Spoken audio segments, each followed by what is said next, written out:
リアテツさんからいただきました。ひなりんこんばんは。僕は大学受験を控えている受験生です。学校の先生や学習塾の先生、自分の親や先輩などあらゆる方向からのプレッシャーがすごいです。ひなりんは緊張や不安はどのように解消していますか？それと元気が出る一言ください。これからも応援しています。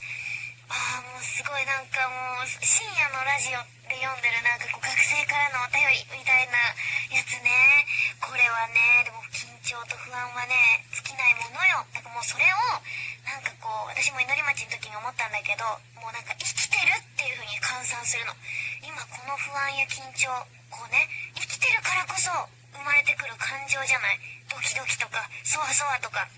だから生きてるってこう全身にこうってなって家で一回なんかこう生まれた時の姿って言ってこう全裸になる。頑張ります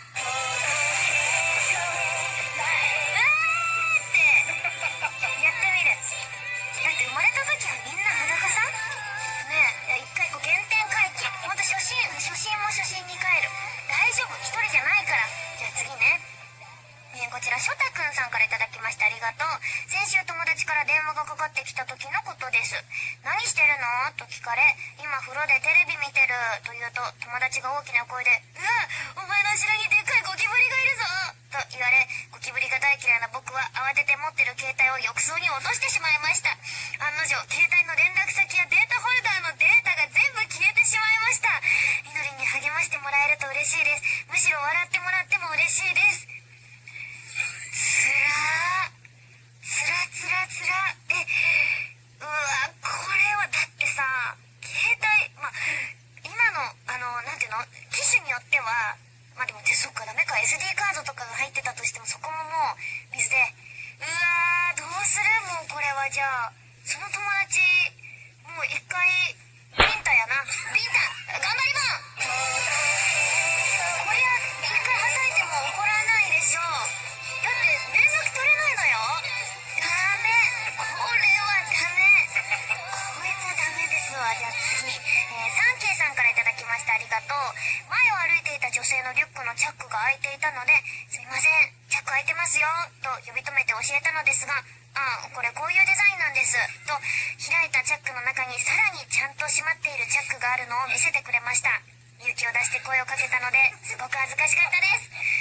もうあれね、紳士だよ。でもすごい勇気いるじゃない。チャックがそのリュック開いててさ。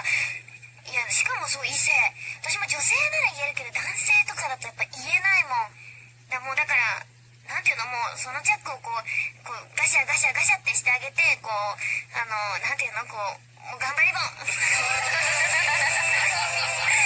めるわ。もうだって誰も悪くない世界だもん。いやだからこうね、わかんないですからっていうことを伝えて、誰も悪くないからちょっと私にはもうそうだからもうそういうチャックのデザインがあるってことを知れただけよかったってことよ。そう、みんな頑張りもんよ。ということでこんな感じで私に後押ししてほしいことをお待ちしています。以上、頑張りもんのコーナーでした。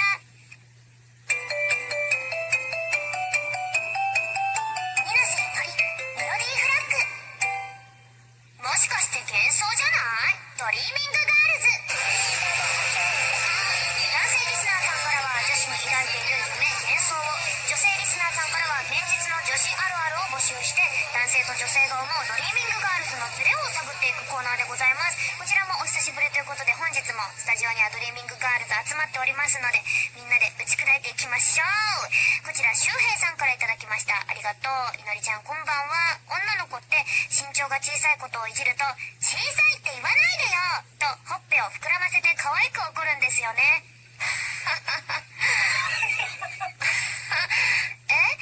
ほっぺ膨らます時ってもう歯に物詰まった時くらいかな。そんなもんじゃない？いやもうしんどいもん。やったことある人解散もう店じまいだよ。ないからじゃあ次、神ってるさんからいただきました。やっぱり女の子のくしゃみってヒックションではなくヒックチというように可愛くくしゃみをするんですよね。もう吹き出しが止まらない。みんなのもうっていう